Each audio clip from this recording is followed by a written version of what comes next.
right. Hello, everybody, and welcome to another episode of Who Knew in the Moment, the podcast. Today, I'm honored to have Ruben Alvarez.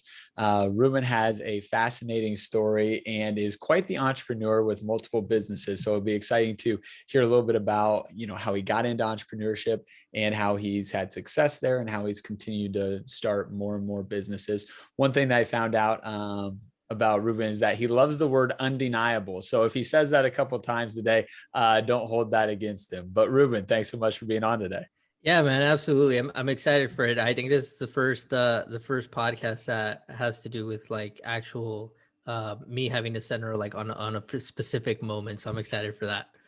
Absolutely, man. Well, yeah, you've got some good ones, so it'll be exciting to highlight those and see how those come about. So, well, in case you haven't listened before, just as a recap, the premise of the podcast is who knew in the moment, right?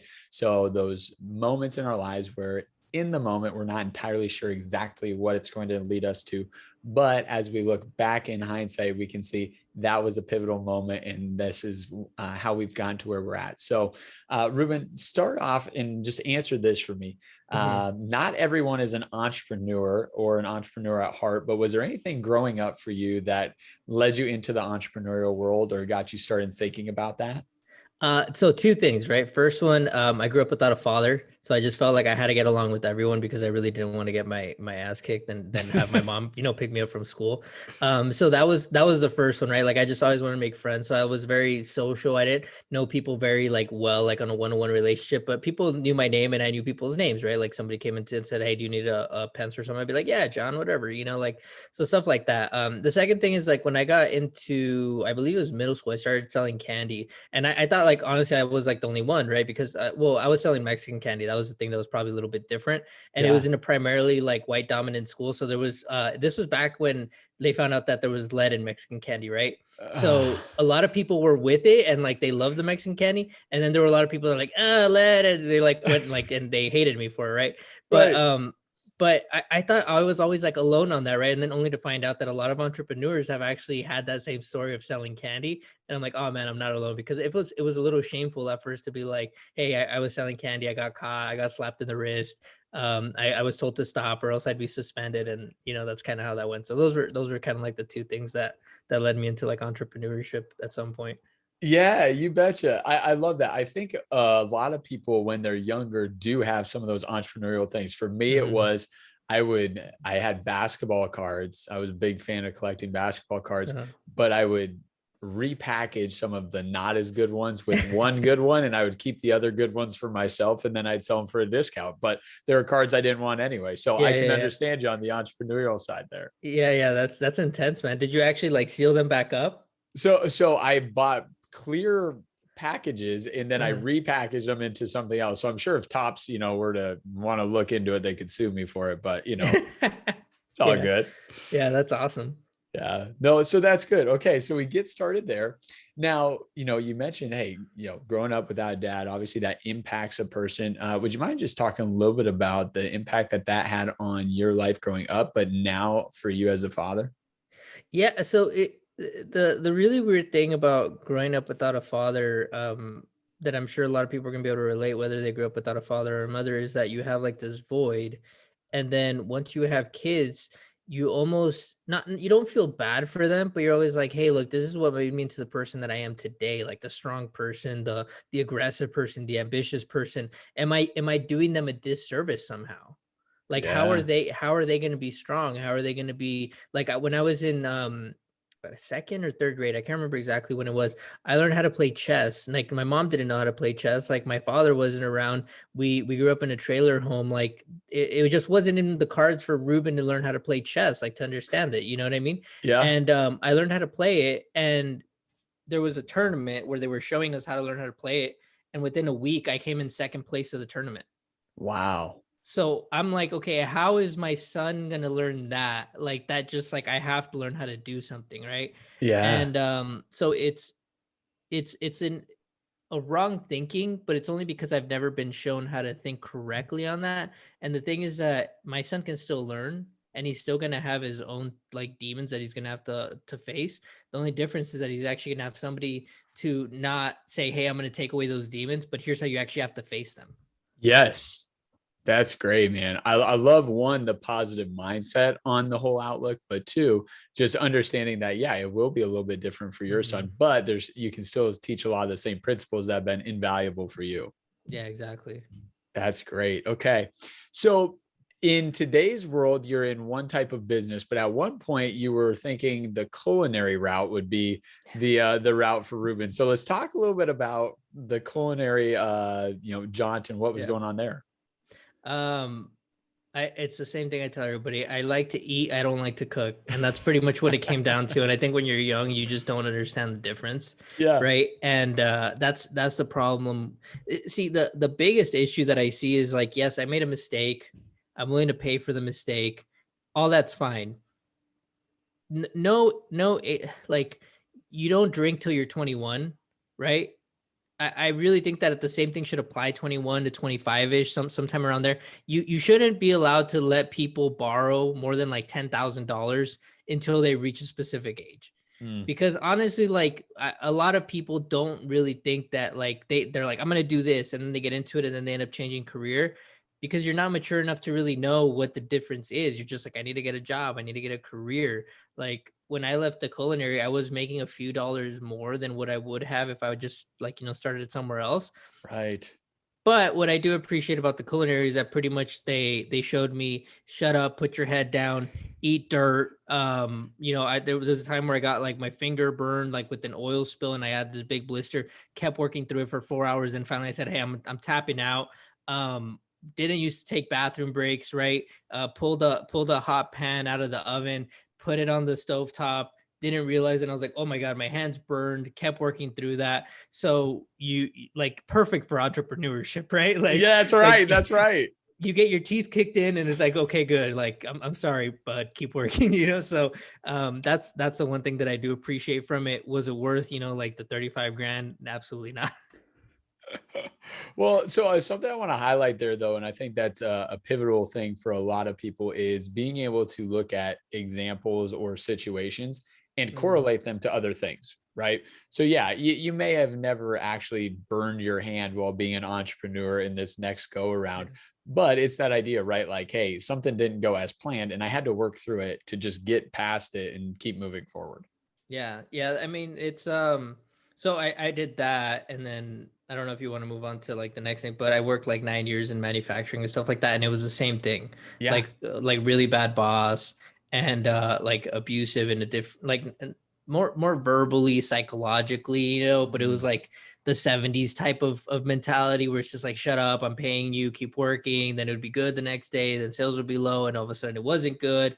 So it was like 9 years of taking that, and I was just like, just eating dirt, just eating dirt, just Yeah. eating dirt, just eating, and pretty much it's like it took 10 years to get to where I'm at today. And I think that if it wasn't for that physical aspect, right? Because it's like you can try to get mentally stronger, but realistically, if you've never been through something hard physically, you just Mm. don't think that it's possible for you. But when you're like, dude, I literally like I've burned my hand and I chopped a piece of my finger off, And for somebody's words to really affect me and be the breaking point, it just doesn't make sense at that point. Yeah. So talk a little bit about that. Hey, you were in the manufacturing space, and I mean, if you do something for 9 years, it's either you have to do it, right? Because you Hmm. gotta make ends meet, or you enjoy something about it. But what ended up being kind of that breaking point for you where you said, you know what, this is just not something I can do for another 9 years. I can't do it for another 19 years. Well, I guess I'm kind of an old dog at that point because I was willing to do it forever.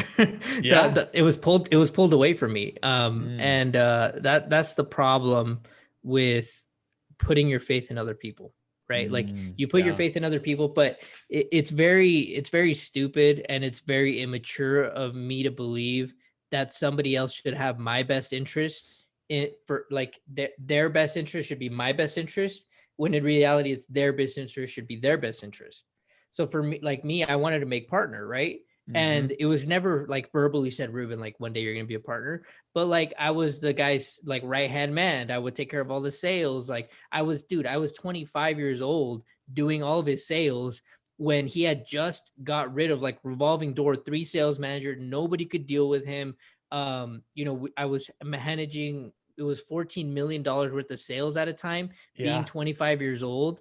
had like 3 salespeople underneath me, dealing with all the distributors, and just knowing the business of like manufacturing in and out, like something was about to happen, you know what I mean? And Yeah. but the problem was is that he never meant for that to happen. He was waiting for the sales to go up to sell. And that's what pretty much happened to me is that at 29 years old, sold the company, Yeah. April of 2019, said, "Hey, good job," gave me a BS bonus and said, we're done pretty much. Wow. So I want to talk a little bit about that because that has to probably at that moment seem like a very low point, Hmm. right? You sit there and you say, well, I had these plans, right? I thought it was going to go this way. And now not only is it not going the way I thought it would, but it's not going at all. Yeah. So talk a little bit about, that being a pushing or a forceful moment for you to say, all right, now I'm going to try this different avenue. So that didn't happen, to be honest, right? Like what happened is I cried internally a lot. Like I don't think Yeah. that I actually cried externally a lot, but inside I was just trashed, destroyed. I was like, dude, nine years, you know what I mean? Like 9 Yeah. effing years, like this sucks. And what I'm learning even now is that a lot of the times we say, "What do I do?" And you're expecting an answer, you're expecting somebody to give you an answer. Mm, But the problem is that you're so wrapped in your head that you don't take action on anything. And the action that you actually need to take is you need new information in, because you're stuck with the same ideas. So what ended up happening for me is I was reading a lot of books. Finally, like it took a while, and then I was like, this still isn't doing anything. And then I saw like that Grant Cardone was coming in to like this place, so I ended up buying a ticket. And then this coach reached out to me, and then I didn't want to pay like a bunch of money for coaching. My wife's like, do it, whatever. Like we're still in a screwed up place anyway. We did the coaching. I finally got the business, and it just started kind of like snowballing, right? yep. But even to this moment, like my business, when I feel really stuck, like there's a lot of times where I go from different stages, right? And then I reach a plateau, and I feel like I reached the plateau way too quick. And I'm like, what the F do I do? And then I go looking for like, I got tasked Les Brown, like a question on Clubhouse. And I Yeah. thought my life was going to change, right? And nothing against Les Brown, but he left me hanging. Yeah. 100%. He left me hanging. He said he was going to do something and he didn't, right? Um, but I'm looking for all these answers of like, okay, I'm stuck, I'm plateauing. I want more people to know me, all this stuff. What do I do? What I needed to do, which actually gave me the best ideas, is I read a book on the exact thing that was like eluding me. I Mm, came up with the idea based on the thoughts of others, and it's gotten me to where I wanted to be. love it. But most people don't. We expect the solution to come either just by sitting there and us thinking with our own limited mind, right? Like we Yeah. only have so much knowledge, which we already have, and we didn't Yeah. fix the problem. That's why we're in the problem. And we expect somebody to say, hey, here, I'm going to come and I'm going to solve this, give the solution to you, which again, they might leave you hanging. Yeah. Nothing against Les, he just did, you know? Yep. But what it comes down to is go and find the solution. Go to find the Yeah. solution. Somebody else has solved the problem before. Somebody has been in the exact solution. If you can find out what they did or find out a piece of maybe what might be similar, then you'll be able to solve the problem. So I want to highlight a few things that you said there. So we're gonna kind of progress through this. So first was you were a little bit nervous to make the investment into coaching, which I Mm-hmm. think is a very common thing for a lot of people because they see it as an expense, right? But if you heard what I said it was an investment into coaching. So talk a little Mm-hmm. bit about why that investment into coaching has been beneficial and why you think it's a good thing. You're not nervous in the money. No one's Yeah. ever nervous in the money. They're nervous in themselves. Mm, Because like if it was one of those things that's like, hey, look, even if this is the shittiest coaching and they give me one piece of advice and I can turn that 1,000 into 5,000, you would do it. But the right. problem is that you don't believe that you yourself will be able to get something that gets you the 5,000 back. And what I Yeah. learned from my first coach was he was semi good. Like I would give him, if he actually knew what he was doing, he would have been a 10 because he was aggressive. And when I was on the phone, he's like, yeah, I can say this. I can say this. He gave me Tim Grover's number. I'm not gonna say who my coach Yeah. was, but like people can piece it all together. He gave me Yeah. Tim Grover's number, and he gave me 3 versions of it. And he's like, "Dude, do you want to call him?" And I was like, and he's like, "Are you nervous?" And I was like, "Yeah, I'm kind of nervous." He's like, "Okay, I'm gonna let you go, but are you gonna promise me that you're gonna call him?" And I was like, "Yes." I called, dude. I was nervous, like so nervous. Oh You have no idea. yeah. But I called him, right? what ended up happening is I felt really good about myself. I ended up actually meeting Tim Grover from like a different thing that happened. Yep. And so the whole point is that like I got a lot of good out of him because I did the work, right? I got a lot of good, but he left me hanging in a lot of spots. So I paid him for like 3 or 6 months. I can't remember what it was of coaching, and he left me hanging for like about 4 months, and I got 2 months in. I paid him the full amount, and I ended up getting way more, right? Because I can't say the exact number, but let's call it like four digits, right? Like 4,000, 6,000, 8,000, whatever it is. But like it was within that range. Yeah. And now my business has made over like, I think we're like at 210,000 or whatever over like 2 years or something like that. Yeah. So if you think about it, it's a good investment because he kind of gave me the Absolutely. original idea to do it, right? Yep. But most people think I'm going to put in 5,000 and I'm not going to get anything back. And the reality is if you feel that unsure about yourself, that's the problem with the investment. Yeah. It's not until you actually are like, now if I'm like, hey, I'm going to get a coach, I'm like, is this guy going to give me the one piece that I need? And if he does, that's what's actually holding me back. Right. Yeah. I'm not paying you to make me good at something. I'm paying you to give me an idea or two that I wouldn't have thought of without your help. Yeah, I'm Oh, stuck. awesome. Yeah. Now, something that was interesting to me that you had also said was, a lot of people don't get to the level they want because they're stuck in not taking action. So talk a little bit about just the actual, sometimes you just need to take action, right? Like sitting there stewing on an idea, thinking about something is only so good, but eventually you got to take that step and just start figuring it out. So I was talking to my my business partner, and he doesn't always kind of understand the stuff that I'm saying because like I'm the type of person that when I see an idea, I'm like, oh my God, this might be $1 million idea, right? Like I'm like, oh no. And some people don't understand that. Like with the marketing hunters, the hashtag in for the kill was supposed to be a part of it. And I was Yeah. like, dude, that's way too good of a hashtag for a marketing company. Like nobody's gonna hashtag. But if we make it into a big thing, then people will get behind it and they'll understand it, right? Yeah. Um, so so whenever you have like this idea, if it's a really good idea or you think it's a really good idea, you just have to go all in. And Yeah. like people don't understand it. And if you have to take time to like slow down and like explain it to people, then that's totally fine. But most people think like, oh, I have this great idea. They take like a big step and then like they're like expecting 100 people and then people don't understand and they're like, oh, what's a crappy idea? And then they don't take any more action. Mm. But the thing is, like, it could still be a really good idea. Like, we have something that's coming out that's so controversial. It's freaking awesome. And I've been trying to explain it to him for a long time and he finally understands it. Right. So now we're able to go all in. But like action is just that's the missing piece to anybody, man. Like if you're not taking, everybody says like if you're not taking consistent action, blah blah blah. But realistically, it's a snowball. Like that's all you Yep. want to do. You want to be able to say, hey, look, this one worked. What can I do the next day that's going to work? What can I do the next day that's going to work? So that way, by the time you're on the fifth day, the first day is still working for you. So Yeah. you have like all these different pieces that are just kind of compounding over time, and they're all considered actions. Even though it's a past action, it's still working for you. Absolutely. Have you read the book Atomic Habits by James Clear? Yeah. Man, yeah, when he talks about just the 1% better every day, Mhm. compounded, yeah, it's not 365% better over the course of a year, right? Uh, Exactly. that's good. Exactly. Yeah. Over 10 years, right? Like people say, I want to be a millionaire. If you're like, dude, if you do what you're doing today over a course of 10 years, will you become a millionaire?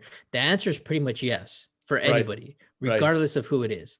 Yep. Right. Like, okay, if you get you're making whatever your commissions are, like 10% commissions, right? Okay, you make 5 more calls every day. If you do that over 10 years, will you become a millionaire? Probably, dude. Yeah. Probably, right? Like, so it's really not that hard to say, hey, I just have to be consistent in order to become a millionaire, not I have to create like a badass project or something like that. Absolutely. No, that's good.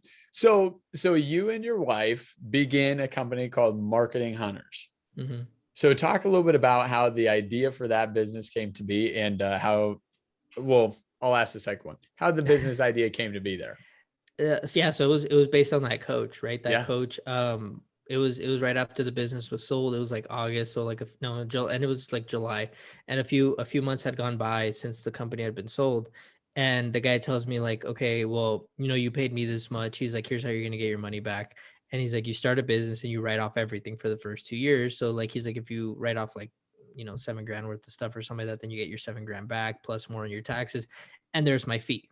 And I was like, I don't really want to start a business just to be stupid. Like I'm very like not like positive ego centered, I would say, like authentic, right? Where Yeah. it's like, hey, if I want to have a business, it's going to be a business. It's not going to be a write-off cash cow type of thing. So he's like, it could either be social media, it could be this, or it could be that. So when we started off the Marketing Hunters, it was only supposed to be social media management, right? Because Yeah. that's the whole like hype right now. It's like having Yeah. SMMA and Ty Lopez and Grant Cardone and be a social media marketer, blah, blah, blah. And honestly, I hate it because um, my business, like when I started the social media, I'm very business to business because of the manufacturing, right? Yeah. So we were able to scale super fast because we know how to work with businesses, not work with like, hey, Phil, do you want me to charge you 1,000 per month to manage your social media? And you're like, what do you do? And it's like, oh, well, I'm posting for you. Like nobody's going to accept that. You know what I mean? Yeah. So yeah, that was the whole purpose. We were supposed to just start a social media marketing agency just so that way we could actually have income, still have write-offs, and then have another like asset producing type of business so that my wife could leave her job. And that's pretty much how it started. And then it kind of turned into a different beast. So talk about that pivot into the next beast.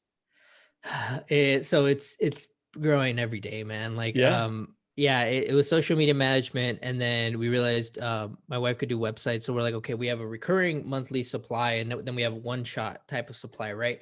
And if we're able to combine those, then we have something that's secure, and then we have big amounts of money that could come in every so often. And if she's able to finish them in 2 weeks to a month, then we could rotate those from like 2 to 3. And then I found my way into PR and how to get people published, and then I was like, should I do consulting? And then the consulting, I was like, I've always wanted a business partner because my wife's like, not really, she doesn't like being in business. You know what I Okay. mean? She's Yeah. supportive, but she doesn't like doing it. So I'm like, I need a business partner. And then I found this guy named John. And then with John, I was like, dude, I'll just move the consulting over there. We'll do courses. We're talking about conferences now. We're talking about putting out like a really different type of book that's going to grab people's attention. We did the podcast. I'm on the YouTube. Like that's what I'm saying. When you get an idea, you pretty much just have to run with it. And if it doesn't work, you kill it. And you say, hey, look, like it's not working because it's taking up too much time. It's not producing assets. There's no attention behind it. People aren't even supporting it. It's going to be a 10-year plan when I could be making money and then come back. So you have to take all these things. But the main thing is like, you actually have to look at the ideas and say, I need to do this right now. I found a person. Let me see if it's going to work with him. If not, I'll cut it off and just keep kind of doing that. Absolutely. So you just kind of briefed over this. You said, I found this guy, John. Talk a little bit about how you found John. Um, God, man. Okay, so again, plateaus, right? Like I just kind Yep. of go from step to step. I was working in manufacturing for 9 years, pretty much had no social media presence. Was a Jehovah's Witness for a really long time, left that. So I was kind of like cut off from all the connections I had, right? So I had to Right. start over again. I had about like 500 to 800 connections when I decided to start. So I was like, okay, what do I need to do? I need to make better content. So the first thing I did is I hired a photographer, and I started stepping up my social media game. This was back when, like, dude, I was getting like anywhere from 3,000 to 7,000 impressions per post. Right. So I started Yep. putting out like really high quality images. I started putting out videos. I started putting out like my quotes that I do now. And I grew from like 800 to like 7,000 in like a course of like 5 or 6 months. Yeah. Right. Then it started slowing down. And then I got to 10,000. And then now I'm like at 11.5, but it's all slowed down since then. That was the first part where like I just started getting a bunch of followers. I put my podcast out. And then from there, people started reaching out to me because they were finding me. I hooked Yeah. up with this dude named Warner, and he was like all about like meeting new connections too. So we started exchanging a lot of people that we were meeting, right? Yeah. He introduced me to John. Me and John in the beginning, we just had a podcast interview. It was like whatever, because we swapped like podcasts. Yeah. What ended up happening is that like I tried to get John to do like some PR. And I was like, dude, like, because John had a lot of connections. He's like a network marketing, and he was like 10,000, like actually knows 10,000 people. Whereas like me, I met them off of Instagram. So Yeah. I was like, dude, if I could leverage John, that would be great. Right. John's like, I don't know about PR. It seems kind of weird, blah, blah, blah. And I'm like, okay, John, like, I get it. So I start telling John, like, no, look, like PR is actually real. I'm writing the story for you. So technically, if you really think about it, you are being featured because I'm writing it. Right. Right. Right. Yeah. So it just kind of became this thing where I noticed he's like very like particular about appearing the right way. And I'm Yeah. like, dude, I'm the same. right? Yeah. So I'm like, he tells the story very different, by the way. He tells it like as like, we came to mutual understanding that we were gonna do something together. No, I was hounding John for like 3 months. I was like, John, we're gonna end up doing something. I don't know what it is. Let's do a Yeah. course together. Let's do like a Zoom. Let's do a training, something, right? Finally, he Yep. says yes. We start doing this training thing. We only got a few people to sign up, and we were expecting more. So we're like, you know what, dude, let's kill the training. If people want to do like individual coaching with us for the same price, which was like $500, we'll do it for a month, which we take a loss, but we'll do that, and we'll come back and we'll bring other courses. So we ended up doing that. Now we have 2 courses out, one of them being Instagram, one of them being podcasting, and we do consulting as well through that side. And Yeah. it's been very good for us, and we're just continuing to grow it. That's awesome, man. So between you and John inside of these businesses, and then between you and your wife, what is the most important thing about being in business with somebody to make sure that things run smoothly? um it's not always about you. Yeah. It's just not always about you. Like you could Are want you just saying something. that? Is your wife just like sitting Yeah. 5 feet away? Is that why you said that? Yeah, no, no, it's me having a lot of trial and error, a lot of Yeah. headaches, and it might be the same for the person listening right now. They might be experiencing the same thing, but ultimately what ends up happening is you have an idea and you tell your employee an idea, and what ends up happening, it doesn't get done. Yep. Right. So then you go, oh man, like this person doesn't get done. You get all mad. And then you're like, okay, well, I need to have a talk with them, or you're like, I need to fire them or something. Right. Yep.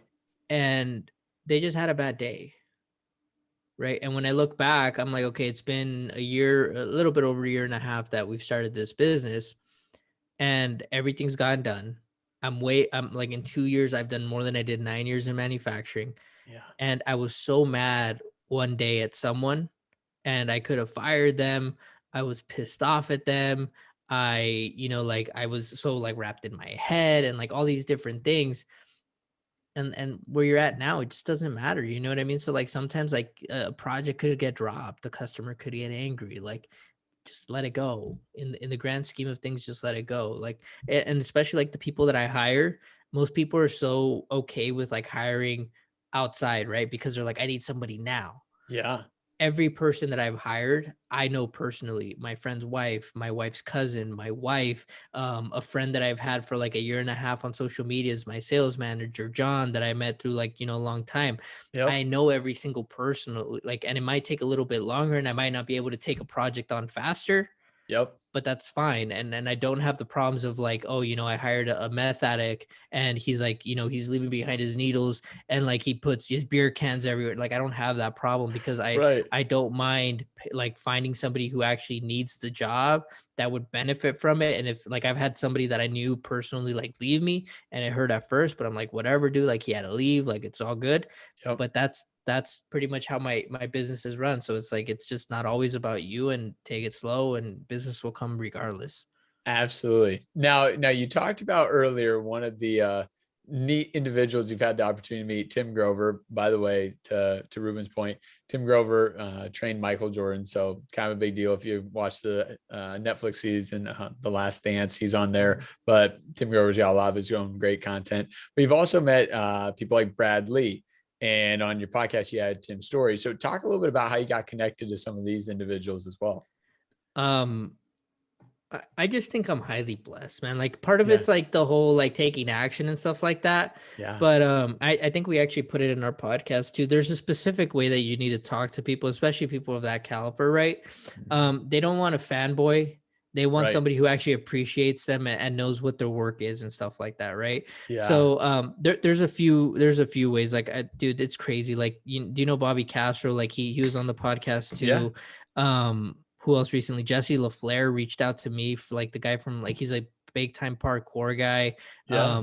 Sam Bakhtiar before he passed away, which was really sad. But Yes. all these people, man, like all it is like the people that reached out to me, I have enough content out there that they actually find it, whether it be on Instagram or like I get an email and they're like, hey, I just saw your podcast, or I found it on Google, or all this stuff, and they're like, we'd love to be on it. I have enough reviews on Apple because I actually like spend a lot of time to see on there, so that way when people go on the Apple podcast, they're like, wow, this is an actual real podcast that has like a following. Yeah. And when I reach out to them, I don't say, hey, Tim, hey Tim story, I think it would be great if I had you on my podcast, blah blah blah blah blah.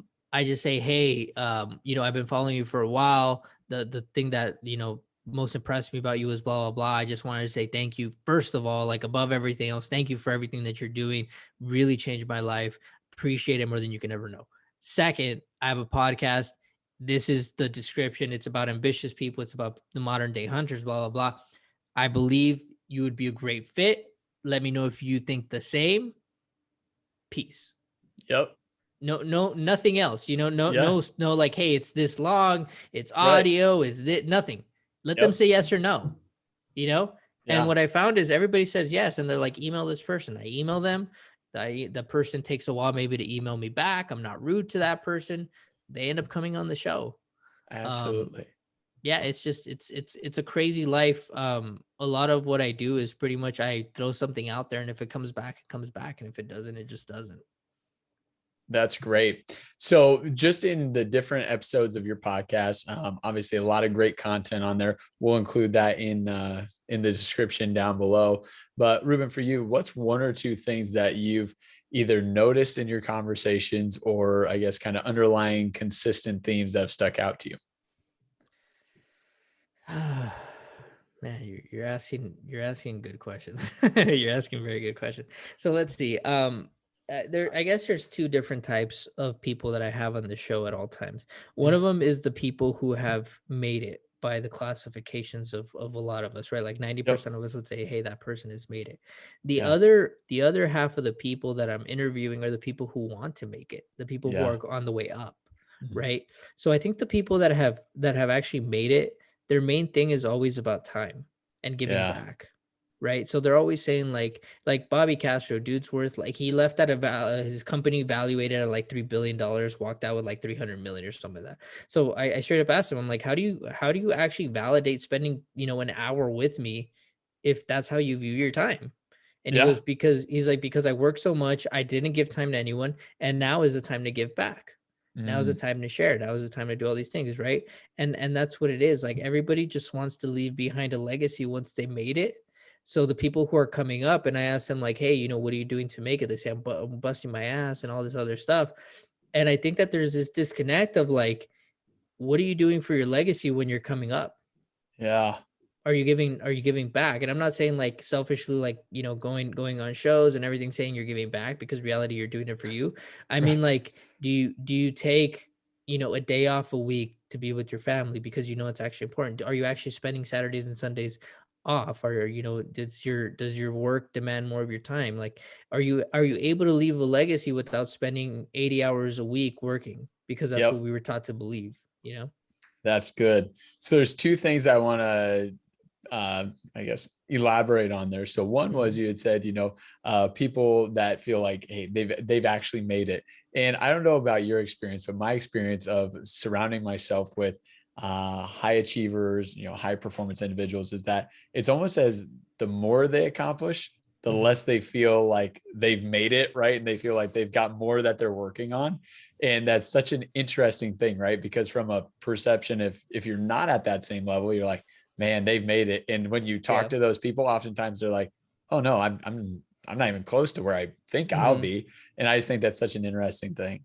Yeah, no, I mean, it's I can definitely relate to that, because my podcast by all means is doing well. My business by all means is doing well. Like, I tend to compare myself, especially in the business. I'm like, what am I doing wrong? Right. Yeah.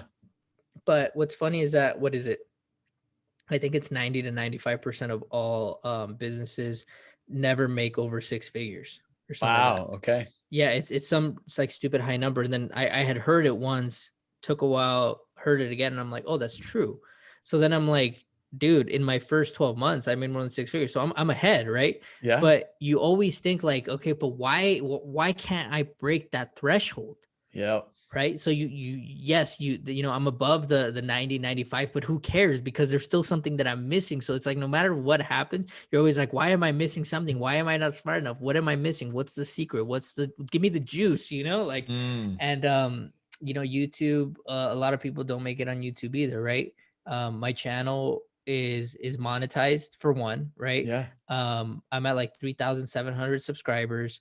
I'm gaining about like 20 or 30 a day. So by all means, Awesome. I'm like, I'm good, right? But I'm Yeah. like, why am I not at 10,000? Why am I not getting Right. the millions, And it's one of those things where it's just you always demand more. You always feel like there's more and that you're smarter, that you should be smarter, that the person who had, freaking Logan Paul, dude, Logan Paul, Jake Paul, if they can, like, why do they have it and I don't? You know what I Yeah. mean? Like that Yeah. type of stuff. Not even to say like, hey, I'm comparing myself to them, but like, dude, I'm better than that. You know what I mean? Like I feel like I should be better than that. So Yep. No, I understand that. That's good. I like that mindset. And I'll have a question here in a minute about that. But before I go to that one, another thing that I wanted to just mention, you talked about giving back. And, once again, oftentimes we don't give back, so it gets publicity, but I thought it was pretty cool. So I made a note of it. Last year in May, you did an event and you had some philanthropic give back associated with that. Would you mind just spending a minute talking about that?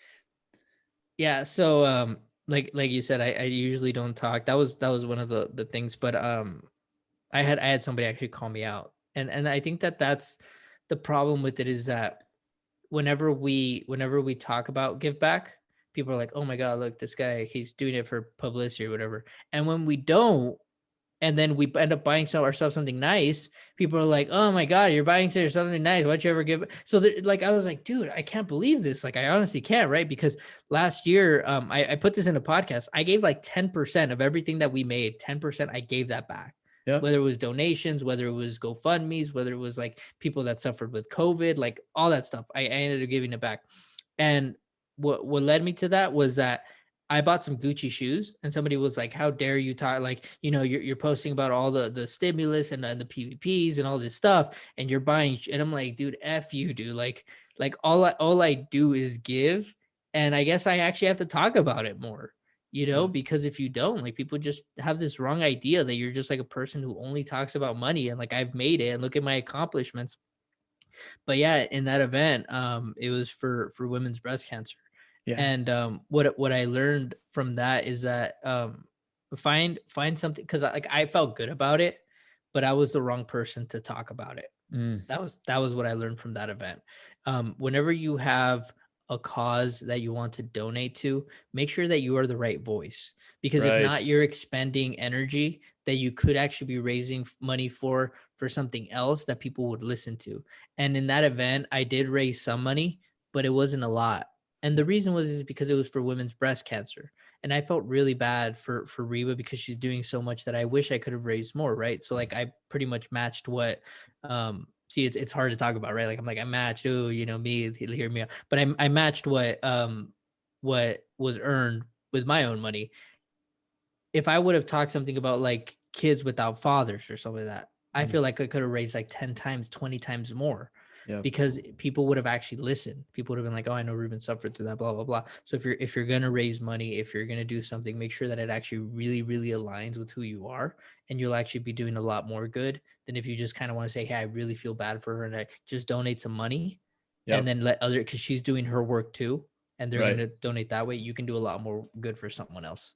Yeah, and I think just the topic in general, of giving, how to talk about it. I think a lot of it, comes down to how's it presented, right? To your Mhm. point, if it's, hey, look at me, I'm so good because I donated money. Yeah, that's oftentimes very off-putting, makes people feel like, well, gosh, I mean, like, good for you, but why were you really doing it? Yeah. But to your point, I think when you can help people understand why you give and like what that's doing for someone else, it can really start a movement, right? Yeah. Because without somebody knowing Ruben gave money, there's a good chance no one else is going to give money at all. So it's, I think, a lot about the delivery. But yeah, it is definitely a tough, very fine line to be walking on. So Yeah, it's definitely something that you have to bring light to. Like, you can't be quiet about it. yeah, because it also is affecting you. It's affecting you, the way your business is seen, all that stuff. And at the end of the day, like if you're putting all this time and energy and effort, I'm telling you, like I learned it. Like I had to learn it the hard way. And that's why I was gonna just say something, or I was gonna make a post about it, but I was like, no, I gotta make something that's really long term. So people like the podcast, they're gonna find it. They're gonna find that episode over and over and over and over again. And I don't have to keep telling the same story. Yep. So That's good. That's good. Well, so kind of last question, and then we'll wrap it up for me.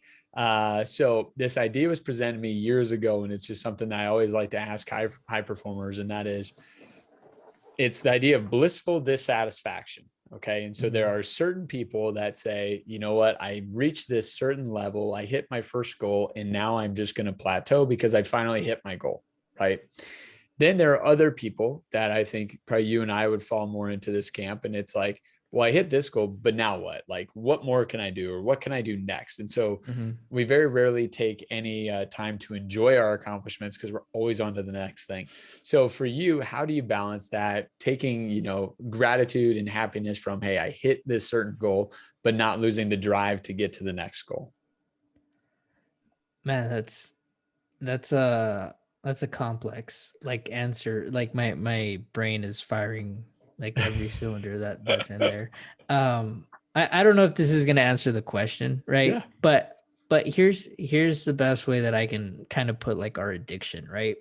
I don't think that it's wrong, to be honest. I Yep. think that being satisfied is wrong because ultimately, would you rather eat a little every day or not eat anything and then eat every 7 days?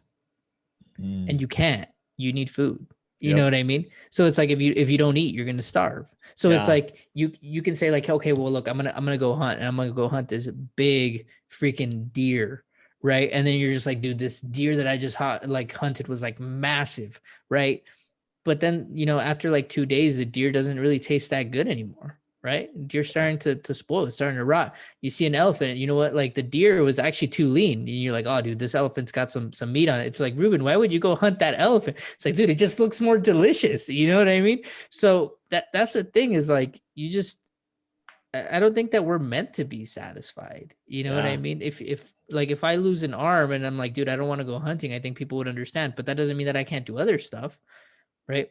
Yeah. So it all just comes based on like what our potential is. Like if you believe that you deserve more because you, then that's 100% on you. And that's why I think one of the most difficult things that we have right now is like we compare ourselves to others, but it's never really about compare. Like if you're mad when you look at somebody else and you go, oh wait, that person has $1 million business and I don't, you're never really mad at that other person. You're always just mad because you're like, I know that I should have $1 million business and I don't.